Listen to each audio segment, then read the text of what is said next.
మీ అందరికి కూడా ప్రభు నామమున వందనాలండి. ప్రభునందు ప్రియులరా,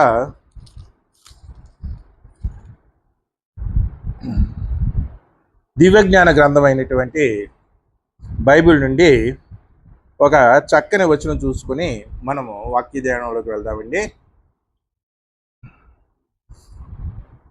మొదటి యోహాను పత్రిక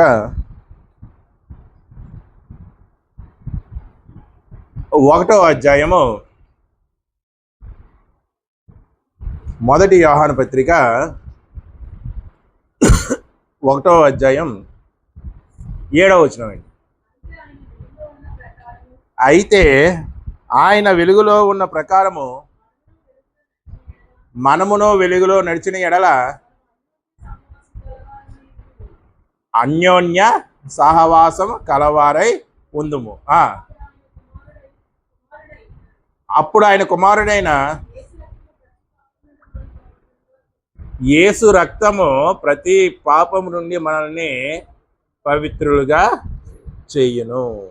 ప్రభునందు ప్రియులరా, క్రైస్తవులుగా జీవిస్తున్నటువంటి మనందరికీ తెలిసినటువంటి సత్యం ఏమిటంటే, యేసుక్రీస్తు వారి రక్తము, అమూల్యమైనటువంటి రక్తము ప్రతి పాపాన్ని కూడా ఏం చేస్తుందంటే పవిత్రపరుస్తుంది. ఎటువంటి ఘోర పాపినైనా సరే ఆ రక్తము ద్వారా విడుదల కలుగ చేస్తుంది అనేది క్రైస్తవులుగా మనం ఎరిగినటువంటి సత్యం.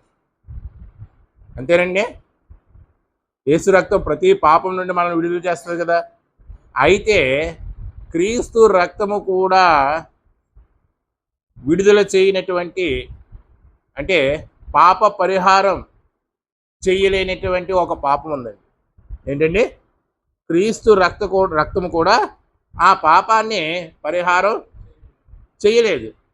అటువంటి ఒక పాపం ఉంది. ఆ పాపం గురించే ఈరోజు మన ధ్యానాంశం. ఏమిటి అని ఆలోచిస్తే, ప్రభునందు ప్రియులరా, మత్తయి సువార్త మత్తయి సువార్త 12వ అధ్యాయము 32వ వచనం. మత్తయి సువార్త 12వ అధ్యాయము 32వ వచనం. మనుష్య కుమారునికి విరోధముగా మాట్లాడు వానికి పాప క్షమాపణ కలదు గాని. మనుష్య కుమారుడు అంటే ఎవరండి? యేసుక్రీస్తు వారు. యేసుక్రీస్తు వారికి విరోధంగా మాట్లాడిన ప్రతి వానికి కూడా ఒకవేళ అతడు పశ్చాత్తాపడి ప్రభువును అంగీకరిస్తే పాప క్షమాపణ కలదు. అతడు ఎంత ఘోరమైనటువంటి పాప అయినప్పటికీ కూడా. పరిశుద్ధాత్మకు విరోధముగా మాట్లాడు వానికి ఈ యుగమందైనను రాబోయే యుగమందైనను పాప క్షమాపణ లేదు. ఈ యుగమందు రాబోయే యుగమందు అంటే ఏంటండి? ఈ యుగమందు రాబోయే యుగమందు అంటే ఏంటి?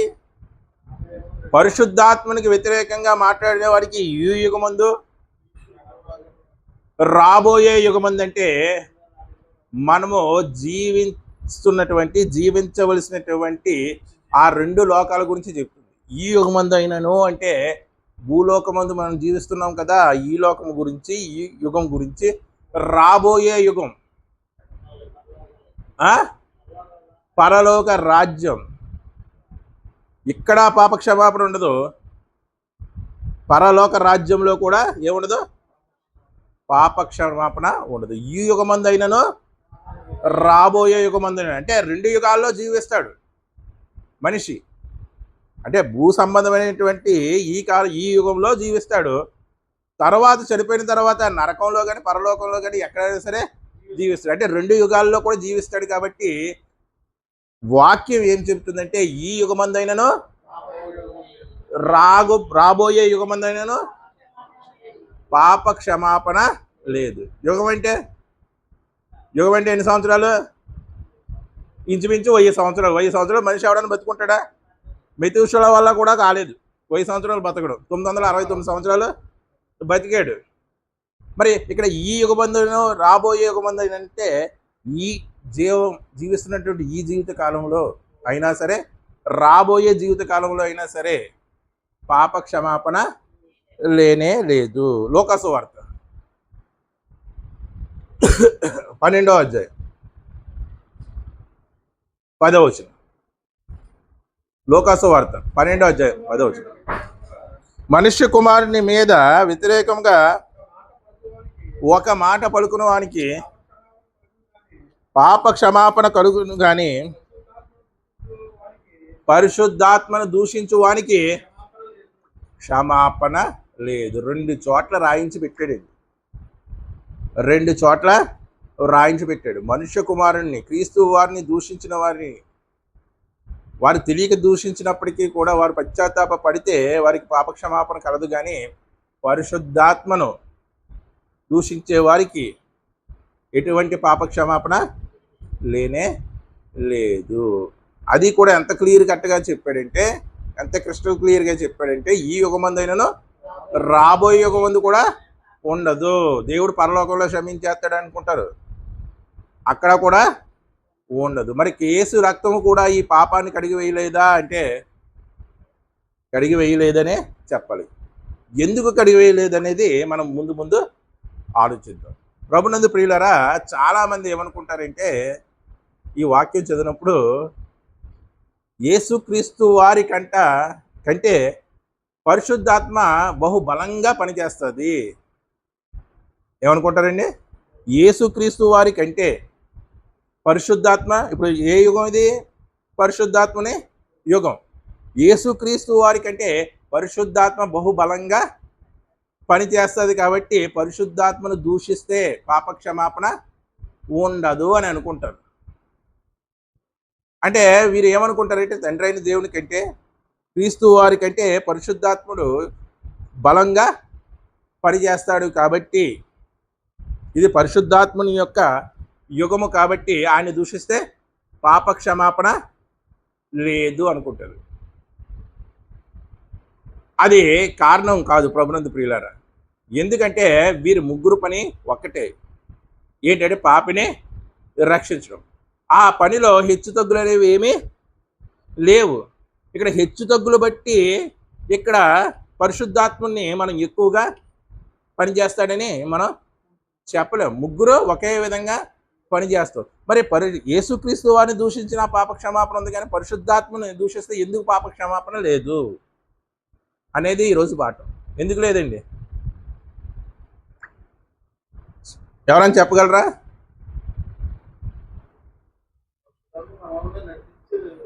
పరిశుద్ధాత్మ మనలో మంచి క్రమంలో నడిపించేది కాబట్టి. ఇంకా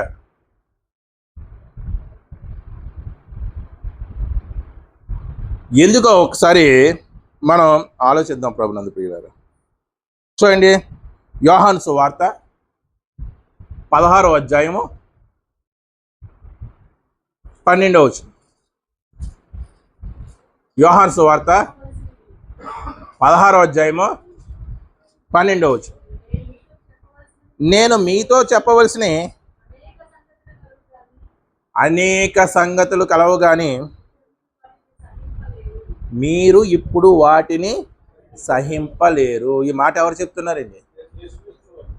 ఎవరు చెప్తున్నారండి? ఎవరితో చెప్తున్నారండి? శిష్యులతో చెప్తున్నారు. ఏమని చెప్తున్నారంటే, నేను మీతో చెప్పవలసినవి ఇంకా అనేక సంగతులు కలవు, కానీ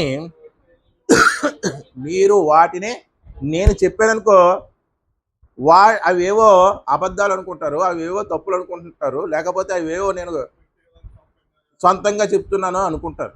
వాటిని ఇప్పుడు మీరు సహింపలేరు అని యేసుప్రభు వారు శిష్యులతో అంటారు. ఎందుకు సహింపలేరు? యేసు జ్ఞానం వింటున్నారు కదా శిష్యులు, యేసుతో తిరిగి. వారు ఎందుకు సహింపలేరు చెప్పండి? ఎందుకు సహింపలేరండి? అండి చిన్న ఎగ్జాంపుల్ చెప్తాను. 2వ తరగతి పిల్లవాడికి డిగ్రీలో ఉన్నటువంటి పాఠం తీసుకొచ్చి చెప్పేస్తే వాడు సహించగలడా? సహించగలడా? శిష్యులు అటువంటి వారే. యేసుక్రీస్తు వారు లోకాన్ని విడిచి వెళ్ళేటప్పటికి శిష్యులు ఎటువంటి వారంటే లెర్నర్స్. అర్థమైందండి? 2వ తరగతి 3వ తరగతి చదువుకునేటువంటి మనస్సు అటువంటి జ్ఞానం మాట. యేసుక్రీస్తు వారు చెబితే వారు అర్థం చేసుకోలేదు. ఎందుకంటే ఆ యోధా మత ప్రవిష్టులైనటువంటి ఆ బోధకులు ఉన్నారు కదా, యోధా బోధకులు, వారికి చెప్తేనే వారు ధర్మశాస్త్రాన్ని అవపోసన పెట్టారు. వాళ్ళే క్రీస్తుని గ్రహించలేకపోయారు. రాబోయే మెస్సయ్య ఇతనేని గ్రహించలేకపోయారు. మరి వీరు ఎక్కడ గ్రహించగలరు? ఆయన గొప్ప గొప్ప మర్మాలు, గొప్ప గొప్ప జ్ఞానం చెప్పాలనుకున్నాడు ఆయన. ఎవరు? యేసుక్రీస్తు వారు. కానీ వీరి స్థాయి ఏంటంటే ఆ జ్ఞానాన్ని అందుకునేటువంటి స్థాయి కాదు. అందుకే యేసు ప్రభు వారు ఏమన్నారంటే, నేను మీతో చెప్పవలసిన ఇంకా అనేక సంగతులు ఉన్నాయి, కానీ మీరు వాటిని సహింపలేరు, వాటిని సహింపలేరు. అటువంటి సంగతుల్లో ఒక సంగతిని గురించి అధ్యయనం చేద్దాం. యేసు ప్రభు వారు చెప్పారు, కానీ అక్కడ ఉన్నటువంటి యూదులకు కానీ శిష్యులకు కానీ ఎవరికీ అర్థం కాలేదు. అదేనండి, ఎవరికి కూడా అర్థం కాలేదు. అటువంటి మాట ఏమిటో ఒక్కసారి చూద్దాం. చూడండి, యోహాను సువార్త 6వ అధ్యాయం. యోహాను సువార్త 6వ అధ్యాయం 51, 52 వచ్చినారు. ఒకసారి తీయనామండి. యోహాను సువార్త 6వ అధ్యాయం 51, 52 వచ్చినారు. పరలోకము నుండి దిగి వచ్చినటువంటి జీవాహారమును నేనే. ఎవడైనను సరే ఈ ఆహారమైనటువంటి నన్ను భుజించితే వాడు ఎల్లప్పుడూ కూడా జీవించును. మరియు నేను ఇచ్చే ఆహారము లోకమునకు జీవము కొరకైనటువంటి నా శరీరమే. నేను ఇచ్చేటువంటి ఆహారం ఏమనుకుంటున్నారు? అంజూరపు కాయలు కాదు, ద్రాక్ష గెలలు కాదు. లోకమునకు జీవము కొరకైనటువంటి నా శరీరాన్నే మీకు ఆహారంగా ఇస్తున్నాను. ఆ మాట, మీకు నేను ఇచ్చేటువంటి ఆహారం నా శరీరమే అని మీతో నిశ్చయముగా చెప్పుచున్నాను. అక్కడ యూదులంటే ధర్మశాస్త్రాన్ని అవపాసన పెట్టేసిన వారండి, మామూలు వారు కాదు. వాళ్ళు ధర్మశాస్త్రంలో పండితులు, శాస్త్రులు, పరిసయ్యులు. వారే కదా యేసుప్రభు వారు చుట్టూ తిరిగే వచ్చేవారు. అతని జ్ఞానాన్ని పరిశీలించాలని, ఆయన బోధల్లో తప్పు పట్టాలని. బోధల్లో తప్పు పట్టాలి అని ఒకడు వచ్చాడంటే వాడికి ఎంతో కొంత నాలెడ్జ్ ఉంటేనే కదా వస్తాడు, లేకపోతే ఆ పనికి పూనుకుంటాడా? పూనుకోడు. అటువంటి యూదులు ఈ మాట విన్నారంట. విని ఏమంటున్నారంట?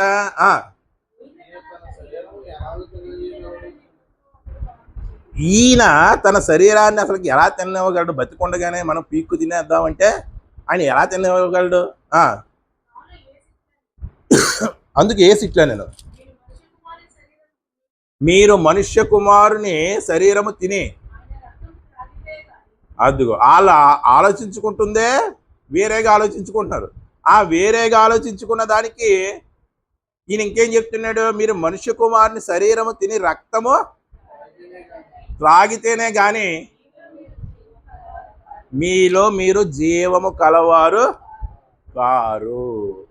మనకి జీవము ఎలాగ వస్తుంది అంటే యేసుక్రీస్తు యొక్క శరీరమును తిని యేసుక్రీస్తు యొక్క రక్తమును త్రాగితేనే మనకి జీవం అనేది వస్తుంది. అలాగైతేనే మీలో మీకు జీవము ఉంటుంది. అది చెయ్యకపోతే మీలో మీకు ఏముండదు? జీవం ఉండదు. పై వచనాలు ఏం చెప్తున్నాడు? లోకమునకు జీవమైనటువంటి ఆహారము నా శరీరమే అంటున్నాడు. అంటే రొట్టె ద్రాక్షారసాలు ఎవరైతే తీసుకుంటున్నారో వారిలో ఏముంది? ఏ విధమైనటువంటి జీవం ఉంది? జీవము ఉంది అని ఎందుకు చెప్తున్నాడు యేసుక్రీస్తు వారు? జీవము ఉంటుంది అని ఎందుకు చెప్తున్నాడు? అలాగని రొట్టె ద్రాక్ష తీసుకున్న ప్రతి ఒక్కరిలోనే యేసు అనుగ్రహించే జీవం ఉంటుందా? ఉండదు. ఎందుకు తీసుకోమన్నాడు అసలుకి, ఎందుకు తీసుకుంటున్నాము అని గ్రహించి తీసుకునే వారిలో ఆయన ఇచ్చేటువంటి జీవం ఉంటుంది. ఏం గ్రహించాలి? ఆయన మన కొరకు చనిపోయాడు, ఆయన మరణాన్ని ప్రచురించవలసినటువంటి బాధ్యత మన మీద ఉంది అని గ్రహించి దానిని ఏం చేయాలి? తీసుకోవాలి. అప్పుడు జీవం ఉంటుంది. అంతేగాని అది తీసుకుంటే ఏదో రోగాలు తగ్గిపోతాయని, తీసుకోకపోతే మనకి ఏదో ఇబ్బందిగా ఉంటుందని ఒక ఆచారంగా చెయ్యకూడదు. అలా ఆచారంగా చేస్తే నువ్వు తీసుకున్నా మృతుడివే, లేకపోతే ప్రభు బల్ల యొక్క పరమార్థం తెలియకుండా తీసుకున్నా సరే మృతుడివే. పరమార్థం ఏంటి? ఆయన మరణాన్ని ప్రచురించవలసినటువంటి బాధ్యత ప్రతి ఒక్కరి మీద, బలలో పాలు పంచుకుంటున్నటువంటి ప్రతి ఒక్కరి మీద ఉంది. అలా నువ్వు తీసుకుంటూ ఉంటేనే ఏమవుతుంది? ఆయన ఇద్దామనుకున్నటువంటి జీవం, లోకం కొరకైనటువంటి జీవం, ఆయన శరీరాన్ని, ఆయన రక్తాన్ని త్రాగడం వలన వచ్చేటువంటి జీవం నీలో ఉంటుంది. లేకపోతే ఆ జీవము ఉండదు. ఇంతకీ ఏమిటి ఆ జీవం? ఏంటి ఆ జీవం అంటే, ఇదిగో ప్రభు పని చెయ్యాలని నువ్వు ప్రతి వారం జ్ఞాపకం చేసుకుంటావు కదా, ఆ జ్ఞాపకమే జీవం. అర్థమైందండి? మరి సంవత్సరానికి ఒకసారి ఇస్తే మరి ఆ జ్ఞాపకం ఉంటుందా? చెప్పాలండి. నెలకు ఒకసారి ఇస్తే ఆ జ్ఞాపకం ఉంటుందా? ఉండదు. అంటే అపోస్తులు ఏం చేశారంటే, కూడుకున్నప్పుడల్లా, ఇప్పుడు అసలు మనం కూడుకున్నప్పుడల్లా కూడా తీసుకోవటాలి. అలాగే యాక్చువల్గా బైబిల్ ప్రకారం కూడుకున్నప్పుడల్లా కూడా ఏం చేయాలి? రొట్టె ద్రాక్ష రసం తీసుకున్నాడు. కానీ దాన్ని ఒక సంవత్సరానికి పరిమితం చేస్తాం, కానీ దాన్ని ఒక నెలకు పరిమితం చేస్తాం, ఒక వారానికి పరిమితం చేసేసాం. నా రక్తము తాగి నా శరీరాన్ని తినవాడే జీవము కలవాడు. ఆ జీవం ఎలాగొస్తుంది అంటే, నీ జ్ఞాపకంలో ఆ జీవం ఉంది. ఒరే, నేను బ్రతికాను అనుకున్నావా, చచ్చాను అనుకున్నావా అంటే అర్థం ఏంటి? ఒకరిని వచ్చారు, ఇంకో ఆయన చూసి, ఎవరే నేను బ్రతికాను అనుకున్నావా, చచ్చాను అనుకున్నావా అంటే అర్థం ఏంటి? అలాగే నేను గుర్తున్నానా నీకు అని అర్థమైందండి. ప్రభువారు కూడా అదే మాట అంటున్నారు. ప్రభువారు కూడా జీవం దేంట్లో ఉంది? నువ్వు గుర్తించుకోవడంలో. అయ్యో, ప్రభు నా కోసం ప్రాణం పెట్టాడు, ఆయన పునరుద్ధానాన్ని, ఆయన మరణాన్ని నేను ప్రచురం చెయ్యాలని నువ్వు వారం వారం లేకపోతే కూడుకున్నప్పుడల్లా గుర్తించుకోవడంలోనే ఏముంది? జీవం ఉంది. అలా గుర్తించలేకపోతే ఏం లేదు. ఈరోజు క్రైస్తవ్యంలో ఎంతమంది జీవం లేకుండా ఉంటున్నారు? అసలు ప్రభు బల్ల ఎందుకు తీసుకోవాలో చాలా మందికి తెలియదు. ప్రభు బల్ల వల్ల జీవం వస్తుంది. ఆ జీవం క్రీస్తు వారు అనుగ్రహించేటువంటి జీవం. ఆ జీవం ఆయన జ్ఞాపకం చేసుకోవడం వల్లనే వచ్చేటువంటి జీవము అని ఈరోజు క్రైస్తవ్యంలో చాలా మందికి తెలియదు. అంటే వాళ్ళు చేస్తున్నటువంటి ఆ బల్లారాధన అనేది ప్రభు అంగీకరించేటువంటి బల్లారాధన కానే కాదు. సంవత్సరానికి ఒక్కసారైనా యేసుని జ్ఞాపకం చేసుకునేది ఒక్కసారేనండి. ఒక్కసారండి సంవత్సరానికి. కొన్ని నెలకంటే ఏదో అనుకోవచ్చు, సంవత్సరానికి ఒక్కసారి అంటే మరి అది ఒకసారి ఆలోచించండి. వాళ్ళకి సంవత్సరానికి ఒకసారి జీవం వస్తుందా? బైబిల్ ఏం చెప్తుందంటే, కూడుకున్న ప్రతిసారి కూడా తీసుకోవాలి, అప్పుడే మనం జీవము కలిగినటువంటి వారమై ఉంటాము. ప్రభునందు ప్రియులారా, మరి ఆనాడు యూదులకు అర్థమైందండి ఇటువంటి మాటలు. నా శరీరాన్ని తిని నా రక్తాన్ని తాగితేనే మీకు నిత్య జీవము, మీకు జీవము అంటే ఆనాడు యోధులకు అర్థమైందా? పోనీ ఈయనతో పాటు ఉన్న శిష్యులకు అర్థమైందా? ఇలాంటి సంగతులండి, ఇది ఒక మచ్చు తునుక. ఇలాంటి సంగతులు అనేకమైనవి ఉన్నాయంట. ఒకసారి మళ్ళీ చూడండి, వచ్చుడు 16వ అధ్యాయం 12వ వచనం యోహాను సువార్త.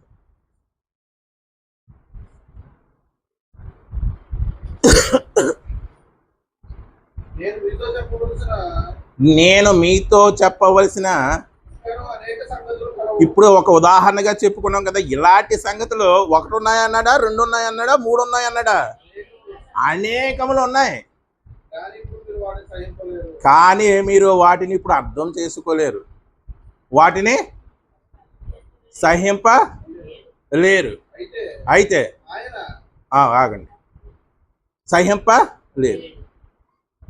ఒక ఆయన వచ్చి ప్రభు దగ్గరికి వచ్చి ఏమన్నాడంటే, ప్రభువా, ఒక ఆవిడ ఉంది, ఆవిడ మొదటిగా పెళ్లి చేసుకుంది, మొదటి భర్త చనిపోయాడు, తర్వాత పెళ్లి చేసుకుంది, రెండో భర్త చనిపోయాడు, అలా 7 చేసుకుంది, 7 చనిపోయారు, అందరూ కూడా చనిపోయారు. ఈవిడ పరలోకం అదే తీర్పు దినాన్న ఆమె ఎవరికి భార్యగా ఉంటుంది అంటే యేసుప్రభు వారు ఏం చెప్పారు? పరలోకమందు పెళ్లి చేసుకోవడం, పిల్లల కండం, ఇటువంటిది ఏది ఉండదు అని చెప్పారు. అర్థమైంది వాళ్ళకి? వాళ్ళు ఏమనుకుంటున్నారంటే పరలోక రాజ్యంలో ఇప్పుడు మేము ఎలా పురుషులుగా ఉన్నామో, పురుషత్వాన్ని ఎలాగ కలిగి ఉన్నామో, పరలోక రాజ్యంలో కూడా అలాగే పురుషత్వాన్ని కలిగి ఉంటాం. ఇప్పుడు మేము ఆడతనాన్ని ఎలా కలిగి ఉన్నామో, పరలోక రాజ్యంలో కూడా అదే విధంగా ఆడతనాన్ని కలిగి ఉంటాం. పరలోక రాజ్యంలో కూడా ఏం జరుగుతుందంటే స్త్రీ పురుషుల యొక్క కలయిక జరుగుతుంది, లేకపోతే భార్యాభర్తల సంబంధం ఉంటుంది అనే ఆలోచనతో వారు ఉన్నారు. అందుకే తీర్పు దినాన్న ఈవిడ ఎవరికి భార్యగా ఉంటుంది అని ఎందుకు అడిగారంటే, ఈ మానవ సంబంధాలు భూమి మీద ఏమైతే ఉన్నాయో పరలోక రాజ్యంలో కూడా ఉంటాయేమో అని అడిగారు. మరి అప్పుడు యేసుప్రభు వారు అటువంటి ఏమి ఉండవంటే వాళ్ళకి అర్థమైందంటే అర్థము కాలేదు. ఇలాంటి ఇంకా శిష్యులకు చెప్పవలసినవి అనేకమైనవి ఉన్నాయి. అసలుకే ధర్మశాస్త్ర ఉపదేశాలకే అర్థం కాలేదు, ఇంక శిష్యులకి ఎక్కడ అర్థం అవుతాయండి? అంటే యేసుక్రీస్తు వారు వారి జ్ఞానానికి వారు ఎంతవరకు అర్థం చేసుకుంటున్నారో అంతవరకే వారికి దైవ జ్ఞానం వివరించారు. అర్థమైందండి? అంతకు మించినటువంటి జ్ఞానం వారు వివరించలేదు. వివరించామని చూశారు, కానీ వారికి అర్థము కాలేదు. అందుకే నేను చెప్పవలసినటువంటి సంగతులు అనేకములు ఉన్నవి, మీరు గ్రహింపరు అన్నారు. మరి ఇప్పుడు ఆ బాధ్యత ఎవరిది? యేసుప్రభు వారు సత్యము చెప్పారు వాళ్ళకి. మరి ఆ బాధ్యత ఎవరిది? గ్రహింప చేయనివ్వాలా లేదా? యేసుప్రభు వారు చెప్పినటువంటి సంగతులు గ్రహింపు రావాల్సినటువంటి, చెయ్యవలసినటువంటి బాధ్యత ఎవరికి ఉంది? పరిశుద్ధాత్ముడికి ఉంది. అర్థమైందండి? ఇప్పుడు 2వ క్లాసులో పాఠాలు చెప్పారు, 3వ క్లాస్కి వచ్చాడు, 4వ క్లాస్కి వచ్చాడు, 5వ క్లాస్కి వచ్చాడు, డిగ్రీకి వచ్చాడు. ఆ డిగ్రీలో ఉన్నటువంటి పాఠం ఏదైతే ఉందో 2వ క్లాసులో అది ఏదైతే అర్థం కాలేదో అది డిగ్రీలో బోధించవలసిన బాధ్యత ఎవరిదే? డిగ్రీలో ఉన్నటువంటి లెక్చరర్. అదే కదా, అంతేనా? మళ్ళీ 2వ క్లాస్ టీచర్ వచ్చి మళ్ళీ బోధిస్తాడా? అంటే 2వ క్లాస్ టీచర్ అంటే జ్ఞానమే ఏమీ తక్కువ అని కాదు, కానీ వీళ్ళు అర్థం చేసుకోలేరు. అలాగా పరిశుద్ధాత్ముడు లోకానికి వచ్చి యేసుక్రీస్తు వారు మర్మగర్భంగా చెప్పినటువంటి వాటిని వీళ్ళకి అర్థం అయ్యేలాగా చేశాడు. అర్థమైందండి? చూడండి ఒకసారి 13వ వచనం. అయితే ఆయన అనగా సత్య స్వరూపి అయినటువంటి ఆత్మ. పరిశుద్ధాత్మునికి యొక్క స్వరూపం ఏంటండి? పరిశుద్ధాత్ముని యొక్క స్వరూపము సత్యాన్ని మనం చూడగలమా?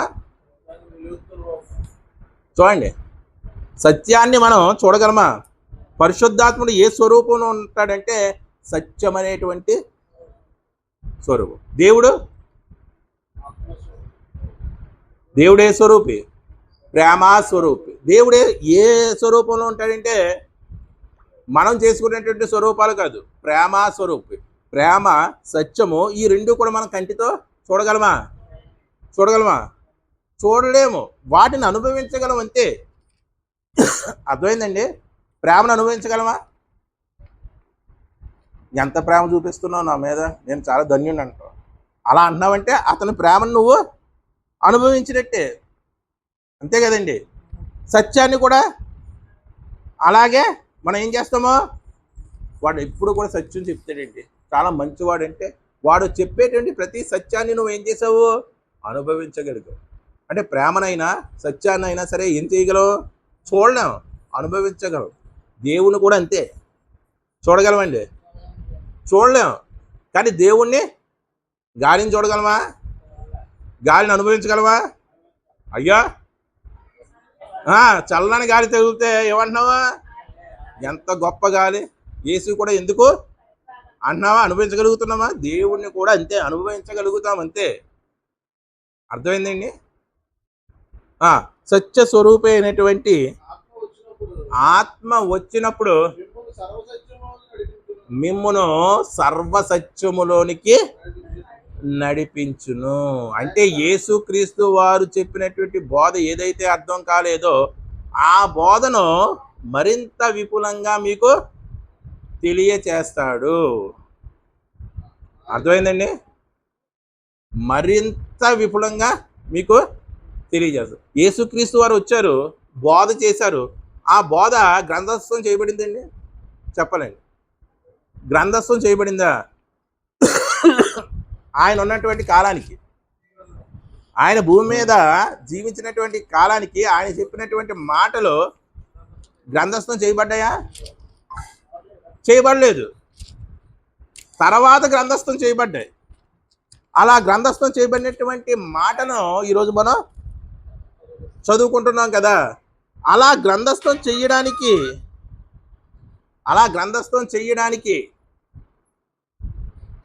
సహకరించింది ఎవరు? యేసుక్రీస్తు మాటలు ఏమైతే ఉన్నాయో అవి గ్రంథస్థం చేయడానికి సహకరించింది ఎవరు? అంటే గ్రంథస్థం చేయడం అంటే చెప్పాలండి. గ్రంథస్థం చేయడం అంటే మనకి బలంగా నాటుకుపోయేలా చేయడం, మనకి జ్ఞాపకం ఉండేలాగా చేయడం. అమ్మ కిరాణా కొట్టుకు వెళ్ళమని ఒక 12 సరుకులు లిస్ట్ చదివేద్ది. ఒకసారి వింటాం, మళ్ళీ గడప దగ్గరికి వెళ్తాం, మర్చిపోతాం. అప్పుడు ఏం చేస్తాం, అడగం, అమ్మ చెప్పు అమ్మని రాసుకుంటాం. ఆ 12 రాసుకుంటాం, ఇంకా హ్యాపీగా ఉంటాం. ఒక్క వస్తువు కూడా ఏం చేస్తాం, మర్చిపోలేం. ఎందుకు? రాసుకున్నాం, దాన్ని బలంగా మనం ముద్రించుకున్నాం. అలాగా దేవుని వాక్యం యేసుక్రీస్తు వారు వచ్చి చెప్పడం అయితే చెప్పారు, కానీ వీరి మనసుల్లో అది బలంగా నాటబడలేదు. అలా బలంగా నాటబడలేదు, దాన్ని అర్థం చేసుకునేటువంటి శక్తి వీరికి ఉండడం లేదు. అందుకే దేవుడు ఏం చేశాడంటే ఆయన యొక్క మాటను గ్రంథస్థం చేయించాడు. ఎందుకు గ్రంథస్థం చేయించాడు? దాన్ని ఇంకా వివరంగా పరిశీలిస్తామని. ఇప్పుడు ఒక వ్యక్తి ఒక మాట చెప్పేశాడు, ఓ 10 మాటలు చెప్పాడు. ఆ 10 మాటలను మనం పరిశీలించలేము. ఆ వ్యక్తి చెప్పినటువంటి మాటలు ఎక్కడైనా రాయబడి ఉన్నాయనుకో, వాటిని చాలా చక్కగా పరిశీలించగలం. అమ్మ చెప్పినటువంటి 12 వస్తువులు ఆ కొట్టు మీద ఉన్నాయని చెప్పగలమా? అదే చక్కగా ఒక సీటీ మీద ఉంటే చెప్పగలవా లేదా? ఖచ్చితంగా చెప్పగలం. అందుకే దేవుడు తన వాక్యాన్ని ఎందుకు గ్రంథస్థం చెయ్యించాడు అంటే వాటిని మీరు గుర్తుంచుకోవడానికి, నెక్స్ట్ దానిని పరిశీలించడానికి. ఎందుకు పరిశీలించాలి? యెహోవా గ్రంథమును పరిశీలించి చదువుకుడు. ఎందుకు పరిశీలించాలి? శిష్యులకు అర్థం అవ్వలేనటువంటి సంగతులే చాలా ఉన్నాయి. ఇదో యోధా మతస్థులు ఎవరైతే ఉన్నారో, ధర్మశాస్త్రంలో దిట్టగా ఉన్నారో ఎవరైతే ఉన్నారో వారికి అర్థం కాని సంగతులే చాలా ఉన్నాయి. లేఖనముల యందు నిత్య జీవం కలదని. ఎక్కడ ఉందో నిత్య జీవం? లేఖనం అంటే వాక్యమందు నిత్య జీవము కలదని మీరు వాటిని ఏం చేస్తున్నారు? పరిశీలించుతున్నారు. అంటే లేఖనాన్ని పరిశీలించడం వల్లనే మనకి ఏముంది? కానీ అవే నా గురించి సాక్ష్యం ఇచ్చుచున్నాయి. అర్థమైందండి. ఇప్పుడు మత్తయి సువార్త గ్రంథస్థం చేయబడిందండి. ఆదికాండం నుంచి యోహాను సువార్త వరకు గ్రంథస్థం చేయబడింది అనుకుందాం. అపోస్తల కార్యం వరకు గ్రంథస్థం చేయబడింది. ఈ ఆది కాండం నుండి అపోస్తల కార్యం వరకు ఉన్నటువంటి ఆ గ్రంథం అర్థం అవ్వాలి అంటే మరొక వ్యక్తి రావాలి. ఆ వ్యక్తే అపోస్తలుడైనటువంటి పౌలు. ఆ వ్యక్తి వచ్చి ఉండకపోతే మనకు పంచకాండాలు 5 అర్థం కావు, సువార్తలు 4 అర్థము కావు. ఎందుకు? ధర్మశాస్త్రం యొక్క సారాన్ని వివరించి చెప్పింది ఎవరంటే అపోస్తలుడైన పౌలే. ధర్మశాస్త్రం క్రీస్తు వద్దకు ఎలా నడిపిస్తుందో చెప్పింది ఎవరు?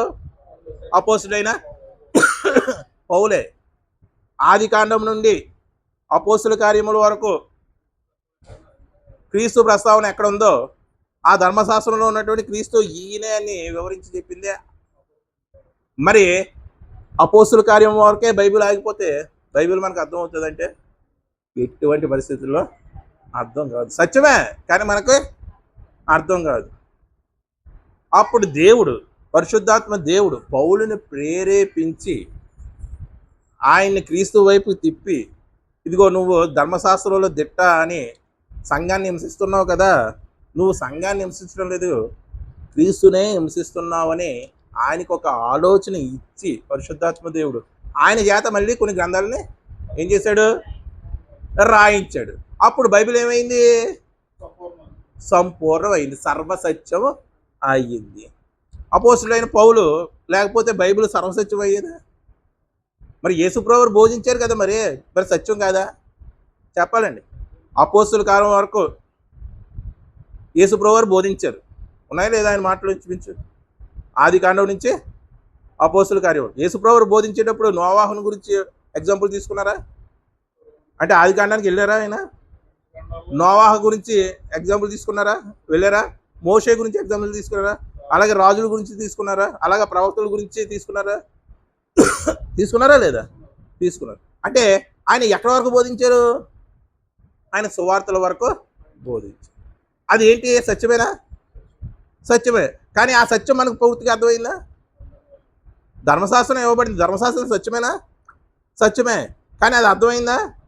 ధర్మశాస్త్ర పండితులకి అర్థం కాలేదు. మరి సర్వసత్యంలోకి నడిపించింది ఎవరు? భూమించేస్తానండి. సర్వసత్యంలోకి నడిపించేది ఎవరు? ఎవరు? పరిశుద్ధాత్ముడు. అంటే పౌలుని ఏర్పరచుకున్నది ఎవరు? ప్రేరేపించింది ఎవరు? పరిశుద్ధాత్ముడు. ఎందుకు? సర్వసత్యంలోకి నడిపించి సంపూర్ణం చేయడానికి. సరే, పౌలు అంతా రాశాడు, సర్వసత్యం వచ్చేసింది. ఎలా వచ్చింది? దీంట్లో ఒక మాట అయినా కలపకూడదు, దీంట్లో నుంచి ఒక మాట అయినా తీసేయకూడదు. ఈ సర్వసత్యం వచ్చేసింది. పోనీ ఈ సర్వసత్యాన్ని మనం చదువుతుంటే అర్థమవుతుందా? చెప్పండి. ఈ సర్వసత్యాన్ని మనం చదువుతుంటే అర్థమవుతుందంటే అర్థం కావడం లేదు. మళ్ళీ దానికి ఎవరు సహాయం కావాలి? ఒక దైవజనుడి యొక్క సహాయం కావాలి. ఆ దైవజనుడు దాన్ని చెప్పేయగలడంటే చెప్పలేడు. దైవజనుడికి ఎవరు సహాయం కావాలి? ఆయన సహాయం లేకపోతే బోధ ఏమైపోతుంది? దొంగ బోధ అయిపోద్దా లేదా? పరిశుద్ధాత్మ సహాయం ఎవరికైతే ఉంటుందో వాళ్ళే వాక్యానికి సరైనటువంటి వివరణ ఇవ్వగలరు. అంటే సత్యములో నుంచి మనల్ని ఎక్కడ నడిపిస్తున్నాడు? సర్వసత్యములోనికి నడిపిస్తున్నాడు. అంటే యేసు క్రీస్తు వారు భూమి మీద ఉన్నప్పుడు ఒక మాట అన్నారు. ఆయన వస్తాడు, సత్యస్వరూప అయినటువంటి ఆయన వచ్చి ఏం చేస్తాడంటే మిమ్మల్ని సర్వసత్యంలోనికి నడిపిస్తాడు. అంటే ఆయన మళ్ళీ వేరే ఒక బోధ చేయడు. నా నుండి నేను ఏది చెప్పానో వాటి నుండే తీసుకొని మీకు బోధిస్తాడు. తెలుసా? వచ్చిన తీసుకొని మీకు బోధిస్తాడు. అంటే చెప్పేసిన సిలబస్నే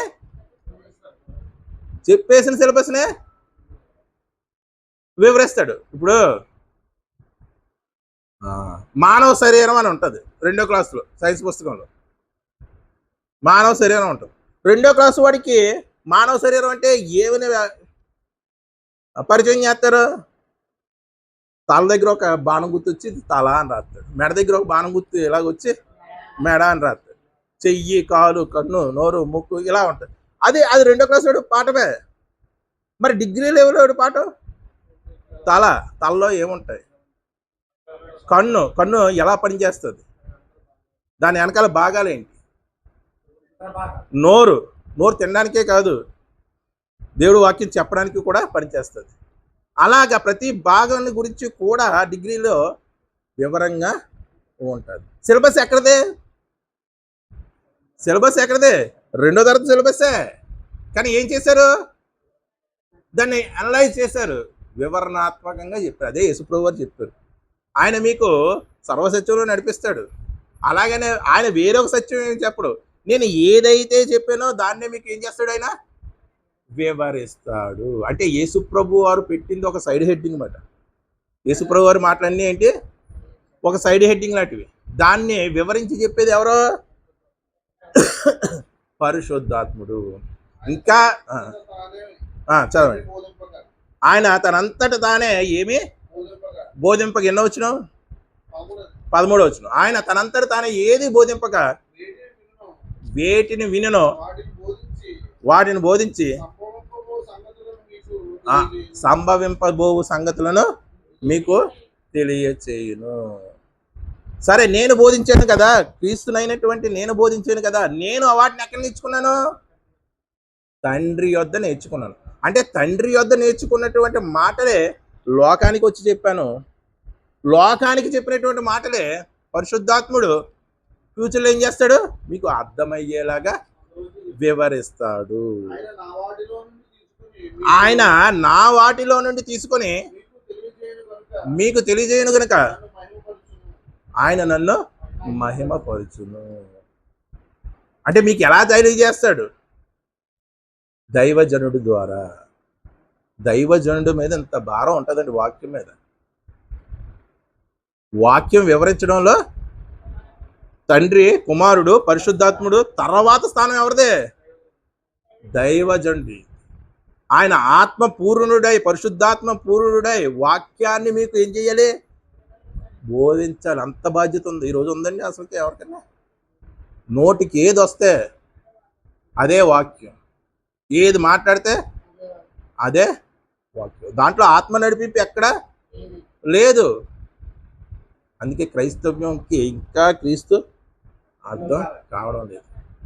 ఇంకా క్రీస్తు అర్థం. ఆనాటి యూదులు ఈయన శరీరాన్ని, ఈయన రక్తాన్ని ఈయన ఎలా తాగనిచ్చుడు అని అన్నారు కదా. అలాగా దీంట్లో ఉన్నటువంటి జ్ఞానయుక్తమైనటువంటి సంగతులు వివరిస్తున్నప్పటికీ కూడా అర్థం కావడం లేదు. ఇది మరీ కఠినమైనటువంటి మాట. దేవుడు అలా చెప్తాడు కానీ అన్నీ చేయగలవు ఏంటండి అన్నారంటే, ఆనాటి యూదుల్లాగే నువ్వు ఉన్నావు. అంటే పరిశుద్ధాత్ముడు ఏం చేస్తున్నాడు? సర్వసత్యములోనికి నడిపిస్తున్నాడు. అంటే దీన్ని ఎంత క్రిస్టల్ క్లియర్గా రాయించాడు అంటే, ఒకసారి మనం ఆలోచిస్తే, ప్రభునందు ప్రియులారా, పేతురు రాసినటువంటి 2వ పత్రిక 1వ అధ్యాయం 20వ వచనం. ఒకడు తన ఊహను బట్టి చెప్పడం వలన,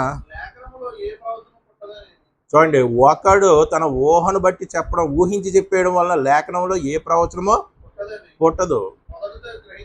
వాక్యం చెప్పేటప్పుడు పెట్ట కథలు, చీమ కథలు, ఈ కథలు చెప్పకూడదు. ఒకడు వాక్యం చెప్పేటప్పుడు అసలుకి ఊహ అనేది పని చేయకూడదు. ఒకడు ఊహను బట్టి చెప్పడం వలన లేఖనంలో అసలుకి ఏ ప్రవచనము పుట్టదని మీరు మొదట గ్రహించుకోవాలి. దేవుని వాక్యం చెబుతామని నుంచొని పెట్ట కదా, ఆ కథ చెప్తే వింటున్న వారి మనసులో క్రీస్తు పుట్టడు, వాక్యం అనేది పుట్టదు. ఈ లోక సంబంధమైనటువంటివి ఏమవుతాయి? పుడతాయి. బైబిల్ అసలు ఎలా రాయబడింది అంటే, ఊహను బట్టి అపోస్తులు ఊహించి రాసేసింది కాదు. ఇది ఏలయనగా వాక్యము ఎప్పుడును మనిషిని ఎచ్చంటే, మనిషి ఎచ్చంటే ఏంటండి? దైవజనుడు వాక్యం ప్రిపేర్ అవుతూ ఉంటాడు.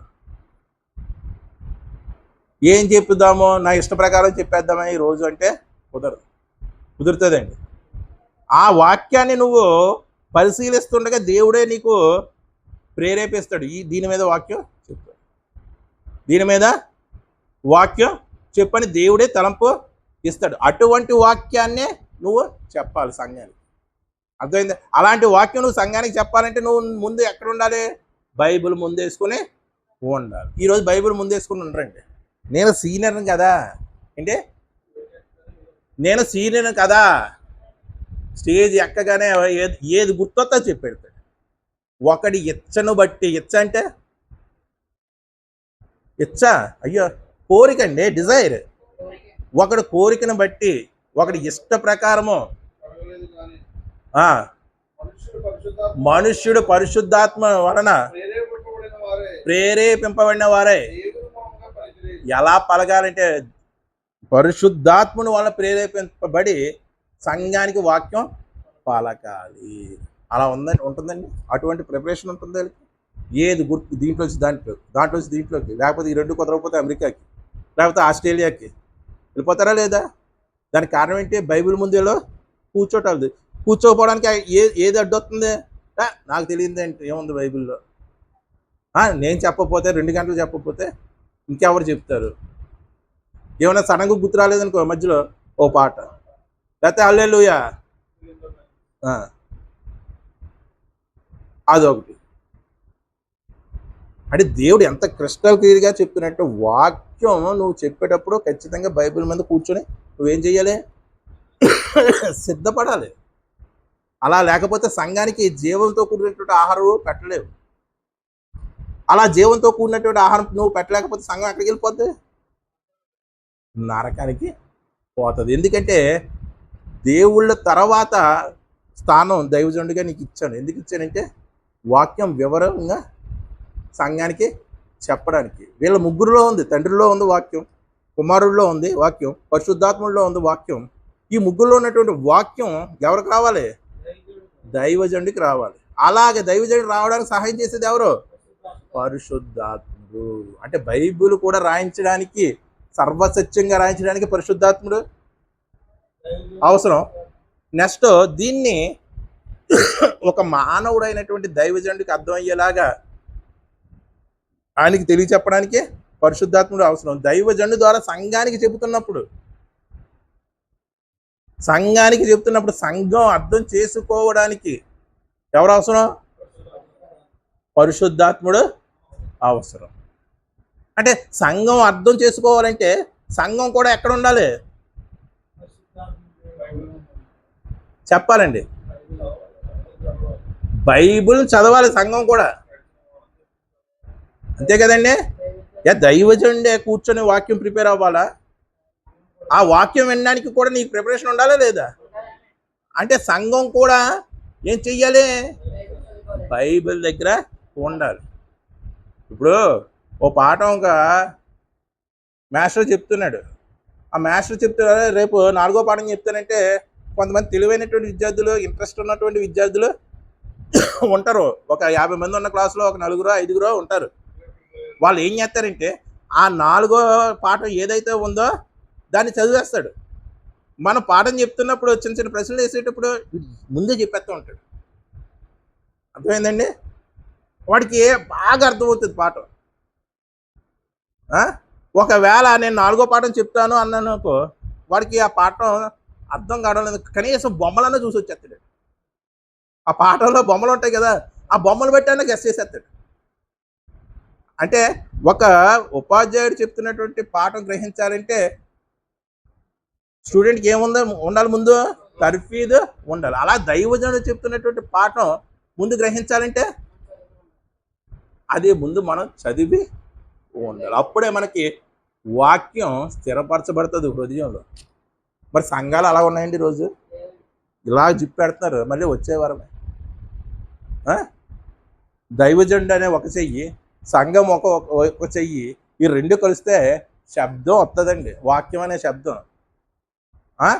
ఇటు దైవజనుడు ఇలాగిలా అనుకున్నా శబ్దం రాదు. ఒకవేళ దైవజనులో లేకుండా సంఘం ఎంత ఇలాగిలా అనుకున్నా సరే శబ్దం వస్తుందా? రాదు. ఈరోజు సంఘాలు అలాగే ఉన్నాయండి. అందుకే సంఘాల్లో పరిశుద్ధాత్ముడు ఈరోజు పని చేయలేకపోతున్నాడు. సర్వసత్యంలోకి సంఘాలని పరిశుద్ధాత్ముడు ఏం చేయలేకపోతున్నాడు, నడిపించలేకపోతున్నాడు. వాక్యాన్ని, బలమైనటువంటి వాక్యం చెప్పాలన్న ఇంట్రెస్ట్ కాపరికి ఉంటాడు. తెలియని సంగతులు గ్రహించాలన్నటువంటి ఆ తపన విశ్వాసులకి ఉంటుంది. యథా రాజా తదా ప్రజ, యథా రాజా యథా కాపరే తదా విశ్వాసం. అలాగా అయిపోయాయండి ఈరోజు, అలాగైపోయాయి. అంటే పరిశుద్ధాత్ముడి యొక్క పని ఏంటి? వాక్యంలో నిన్ను సర్వసత్యంలోకి నడిపించడం. మరి వాక్యంలో సర్వసత్యంలోకి నిన్ను నడిపించకుండా అడ్డుకుంటుంది ఎవరంటే దైవజనుడు. ఒకవేళ దైవజనుడు సర్వసత్యంలోకి నిన్ను నడిపిస్తున్నా సరే ఆ సత్యాన్ని మనం గ్రహించలేకపోతుంటే వాక్యాన్ని ఎవరు అడ్డుకుంటున్నాం? విశ్వాసులు అడ్డుకుంటున్నారు. పరిశుద్ధాత్ముడి యొక్క పని సంఘంలో ఏది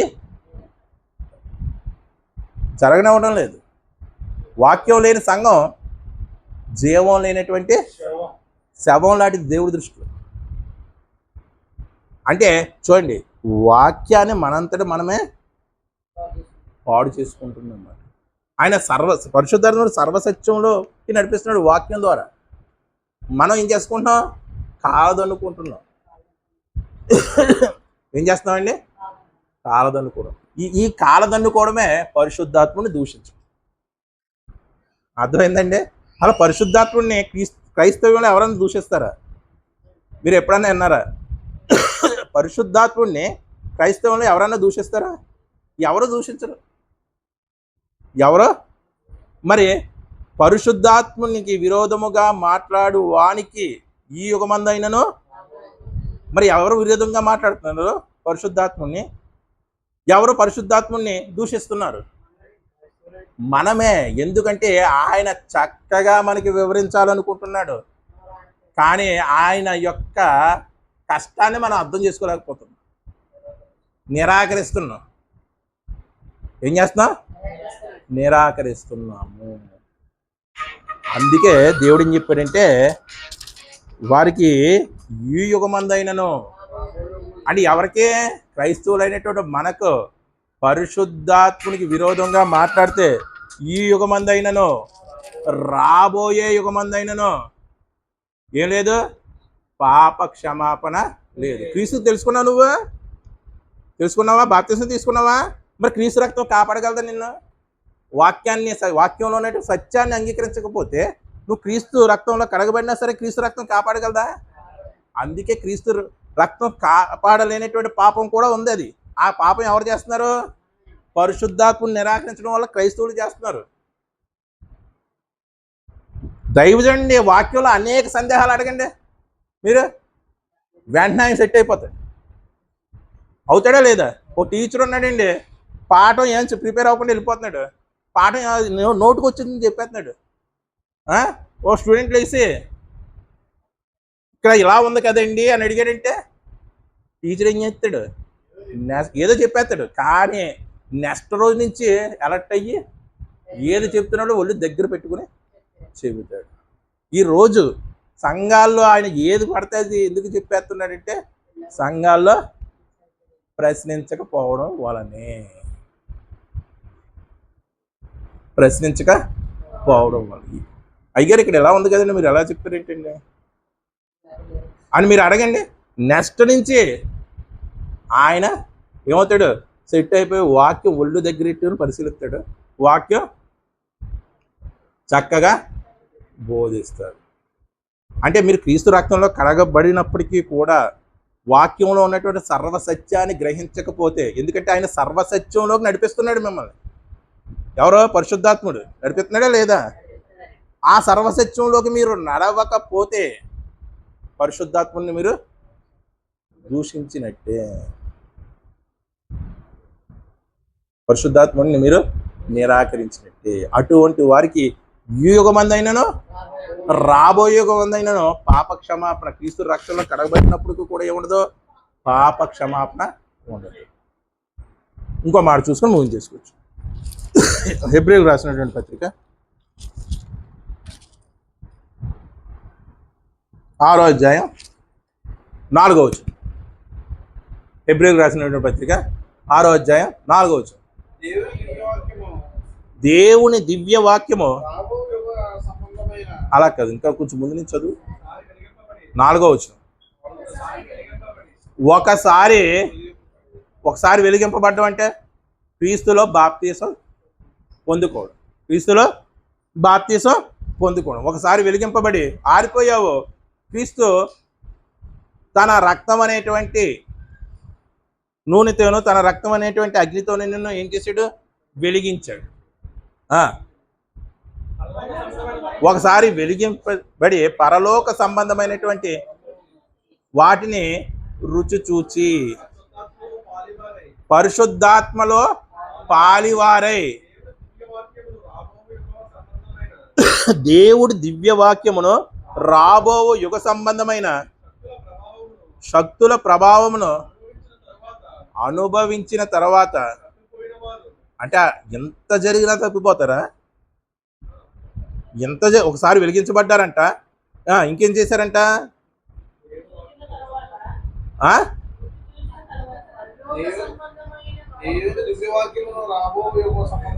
కాదు, ఒకసారి వెలిగింపబడి పరలోక సంబంధమైన వాటిని రుచి చూసి. ఏంటి పరలోక సంబంధమైనవి? ఏంటి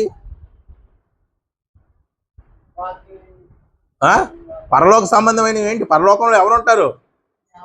దేవుడు ఉంటాడు, క్రీస్తు ఉంటాడు, పరిశుద్ధాత్ముడు ఉంటాడు, దేవదూతలు ఉంటారు. వీరిని రుచి చూచి, పరలోక సంబంధమైన వాటిని రుచి చూచి పరిశుద్ధాత్మలో పాలువారు. ఎప్పుడు పాలువారు అయ్యారు? బాప్తీసం తీసుకున్నప్పుడు మీరు పరిశుద్ధాత్మలో పాలువారై దేవుని దివ్యవాక్యమును, అంటే రాబోవు యుగ సంబంధమైనటువంటి శక్తుల ప్రభావం అంటే ఏంటండి? రాబోవు యుగ సంబంధమైనటువంటి శక్తుల ప్రభావం అంటే ఏంటి? ఏంటి ఆ శక్తులు? చీకటి శక్తులా? అంధకార శక్తులా? పంచభూతాలు. రాబోవు యుగ సంబంధమైనటువంటి శక్తుల ప్రభావము. క్రీస్తు రెండో రాకలు ఏమవుతాయి? పంచభూతాలు మిక్కిలి వేండ్రతో లయమైపోతాయని రాసాడా లేదా? అది చదువుకున్నావా లేదా? ఈ పంచభూతాల యొక్క శక్తుల ప్రభావాన్ని అనుభవిస్తున్నావా లేదా? అనుభవిస్తున్నావా లేదా? పంచభూతాల యొక్క శక్తిని అనుభవిస్తున్నావా లేదా? అనుభవించబట్టే నువ్వు బతుకున్నావు. మనం ఆహారం తీసుకుంటున్నావు అన్నా, మన మీద సూర్యరశ్మి వస్తుందన్నా సరే పంచభూతాల యొక్క శక్తిని నువ్వు అనుభవిస్తున్నావు. మళ్ళీ ఆ మాట చదవండి. దేవుని వాక్యమును రాబోయే, ఎలా రాబోతున్నాయి? లయమైపోతాయి. మిక్కిన వేండ్రంతో అవి లయమైపోతాయి. అందుకే రాబో యుగ సంబంధమైనటువంటి శక్తుల ప్రభావమును రుచి చూసి. ఎన్ని రుచి చూశాడు? ఇప్పటికి వెలిగింపబడ్డాడు. వెలిగింపబడడం అనేది ఒక రుచి. పరలోక సంబంధమైనవి వాటిని గురించి రుచి చూశాడు. ఇంకా పరిశుద్ధాత్మలో పాలు పొంది పరిశుద్ధాత్మని యొక్క రుచి చూశాడు. దేవుడి దివ్య వాక్యాన్ని రుచి చూశాడు. రాబోయే యుగ సంబంధమైనటువంటి శక్తుల ప్రభావాన్ని రుచి చూశాడు. 5 రుచి చూశాడు. తర్వాత ఏమయ్యాడు?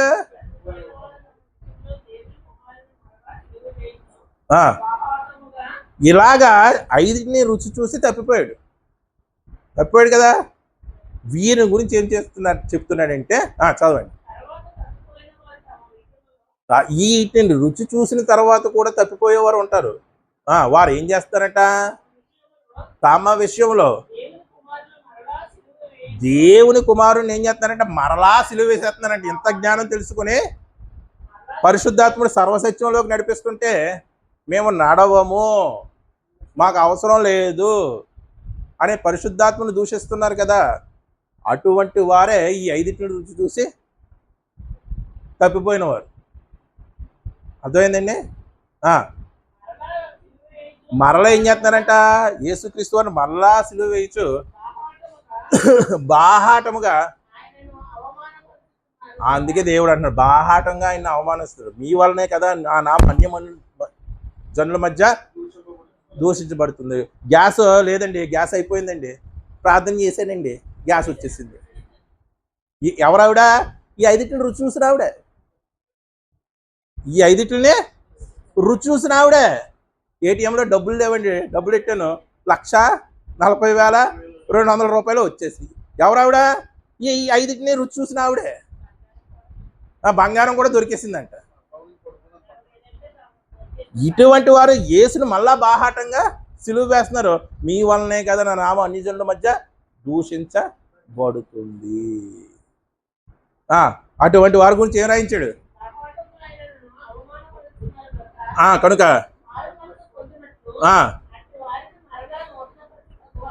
అదిగోండి, మరలా ఇవన్నీ తెలుసుకుని సర్వసత్యంలోకి పరిశుద్ధాత్మ నడిపిస్తుంటే నడవకుండా ఉన్న వారిని మరలా నూతన పరుచుట అసాధ్యము. నూతన పరుచుట ఏంటంటే అసాధ్యము. నువ్వు వాకింగ్ ఎంత చెప్పు వినరు. ఇంకా వాళ్ళని నూతన పరచడం. ఎందుకంటే పరిశుద్ధాత్మనే వారు ఏం చేస్తున్నారు? ఆయన నడిపిస్తాను నిన్ను సర్వసత్యంలో కంటే మేము నడవము. బైబిల్ ఏం చెప్పేసింది అటువంటి వారికి? నూతన పరుచుట అసాధ్యము. వారు ఇంకా ఫిక్స్ అయిపోయారు, మేము నూతన పరచబడము, మాకు అవసరం లేదు. వీరే పరిశుద్ధాత్మను దూషించేవారు. ఫస్ట్ వీళ్ళు ఒకవేళ మనుష్య కుమారుని తెలియక దూషించినా వీరికి పాప క్షమాపణ ఉంది. ఇప్పుడు బైబిల్ గురించి తెలియక ముందు చాలామంది బైబిల్ని ఏం చేస్తారు? అర్థం చేసుకోక దాన్ని అపహాస్యం చేయడం. బైబిల్ ఎలా రాయబడి ఉంది, అలా రాయబడి ఉందని దాన్ని విసిరేయడం, ఎలా చేస్తున్నారా? తగలెట్టేయడం చేస్తున్నారా లేదా? ఎందుకు? దాంట్లో ఉన్నదో వాళ్ళకి తెలియలేదు. వాళ్ళకి క్షమాపణ ఉంది. వాళ్ళు ఎవరిని వ్యతిరేకిస్తారు? వాక్యమైన క్రీస్తుని వ్యతిరేకిస్తారు. వాళ్ళకి క్షమాపణ ఉంది. ఎందుకు? వాళ్ళకి తెలియదు కాబట్టి. తెలుసుకొని నేను చెప్పినటువంటి ఐదింటిని రుచి చూసి మనుష్య కుమారుని మళ్ళా బాహాటంగా సిలువ వేసేవారికి క్షమాపణ లేదు. ఎందుకంటే ఆల్రెడీ వాళ్ళు వెలిగింపబడ్డారు. ఎవరి చేత వెలిగింపబడ్డారు? పరిశుద్ధాత్మ చేత వెలిగించబడ్డారు. సర్వసత్యములోకి పరిశుద్ధాత్ముడు వాళ్ళని నడిపించాడు. అందుకే పరిశుద్ధాత్ముడికి విరోధంగా మాట్లాడే వారికి పాప క్షమాపణ లేదు. అర్థమైందండి? ఎందుకు పరిశుద్ధాత్మకు విరోధంగా మాట్లాడే వారికి పాప క్షమాపణ లేదంటే పరిశుద్ధాత్ముడు ఎక్కువ, యేసుక్రీస్తు వారు తక్కువని కాదు. పరిశుద్ధాత్ముడు ఈ యుగంలో బలంగా పనిచేసేస్తున్నాడని కాదు. ఆయన మిమ్మల్ని చెయ్యి పెట్టి దుద్దెత్తున్నా సరే ఆయన చెయ్యిని పక్క దూసేసి మేము వినము. చెయ్యి పెట్టి నడిపిస్తున్నా సరే ఆయన చేతిలో నుండి మీరు ఏం చేస్తారు? జారిపోదు. ఆయన అంత కేర్ తీసుకొని మిమ్మల్ని కోసం బాధపడుతున్నాడు. మీలో ఉన్నటువంటి పరిశుద్ధాత్మను ఆర్పకుడి. మీరు అలా ఆర్పేస్తున్నారు కాబట్టే పరిశుద్ధాత్మను దూషిస్తున్నారు కాబట్టి మీకు పాప క్షమాపణ లేదు అని చెప్తున్నారు. ఒకసారి చివరికి ఒక మాట, రోమాపత్రిక 19వ వచనం. రోమాపత్రిక 19వ వచనం, 1వ అధ్యాయం 19వ వచనం.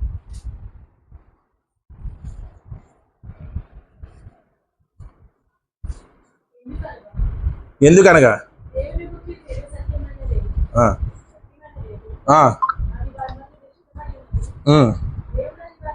18 చదవండి. దుర్నీతి చేత అంటే దుర్నీతి చేత సత్యమును అడ్డగిస్తారంట. అంటే దుర్నీతి చేత సత్యవాక్యాన్ని ఏం చేస్తారు? అడ్డగిస్తారు. సత్యం కాదని చెబుతారు. సత్యవాక్యాన్ని ఏమని చెప్తారు?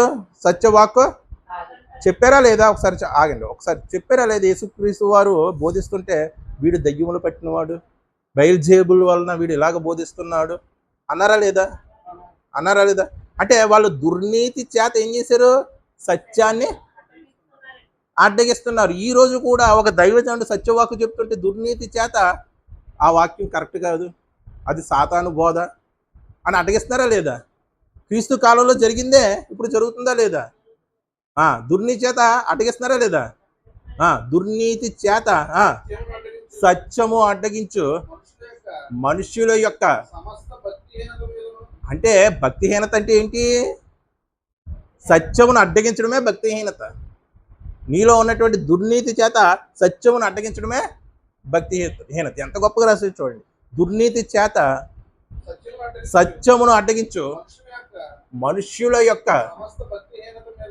ఎటువంటి భక్తిహీనత అంటే సమస్త భక్తిహీనత మీదను దుర్నీతి మీదను దేవుని కోపము